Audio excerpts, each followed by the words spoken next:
end of 300 AD, devout Christians throughout the Byzantine Empire formed religious communities called monasteries. In the monasteries, men called monks sought to develop a spiritual way of life apart from the temptations of the world. At the same time, they could help their people by doing good deeds and by setting an example of Christian living. Christian women who did the same were called nuns, and lived in courts of their own known as convents. Each monastery formed an independent, self-supporting community, which meant that the medieval monks had no need of going beyond the limits of the monastery for anything.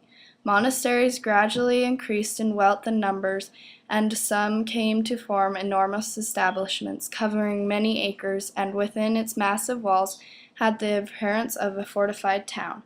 One of the monasteries founded during this time was called the Fountains. At its height, there were 200 monks here, and life in their separate world was Christian worship at its most perfect.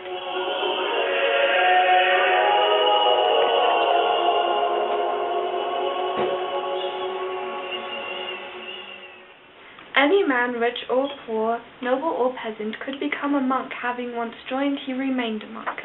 For the rest of his life they lived under strict discipline. They could not own any property. They could not go beyond the walls of the monastery without the abbot's consent. They could not even receive letters from home, and they were sent to bed early.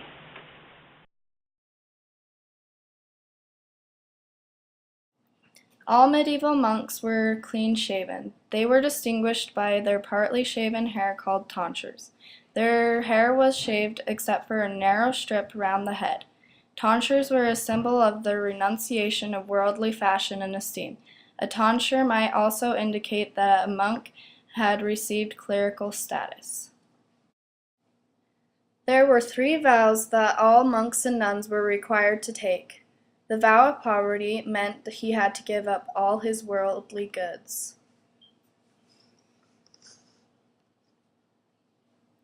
The vow of chastity meant he had to stay single. The vow of obedience meant he had to promise to obey the church and the rules of the monastery. Contrary to popular belief, a vow of silence was not usually a vow of absolute silence. Most monks will generally only speak when necessary, and idle talk is strongly discouraged. The first thing that strikes you is how quiet it is. Shh, vow of silence. The second thing, the white of their habits. Dyes are a luxury, so they wear cloth of undyed sheep's wool. They count honors and riches as dung. They're an example to us all, like the fist of God battering in our faces. Good food means nothing. Strong drink won't touch it. Pleasures of the flesh. Ooh, women aren't even allowed past their gates. No women, no hawks, no dogs. Prayer and prayer services were a huge part of the daily life of a monk or nun. They prayed at least 8 times a day, with prayer services starting at 2 a.m. The first service is 2 in the morning. What a sorry sight. They're all fighting to stay awake, hoping no one will notice if they slump back and rest a while, catch 40 winks. Nuns wore a dress called a habit, tied around the waist with a belt. Over the habit was a scapula, which was a long, wide piece of woolen cloth with an opening for the head. A white whipple was worn around the head and neck with a veil attached. Some extreme nuns imposed suffering on themselves by wearing hair shirts under their habits. For some, nunneries was simply an escape. Many women were placed into convents by their family.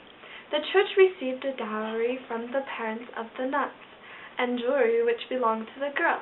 This added wealth to the convent or nunnery. Older women also became nuns.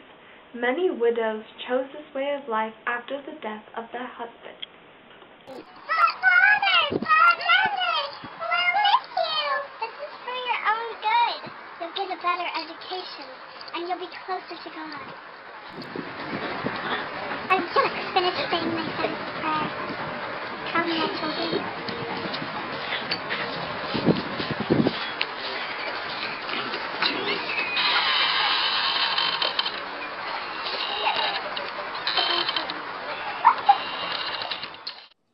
The daily life of a monk consisted of washing, cooking, and raising the necessary supplies of vegetables and grain.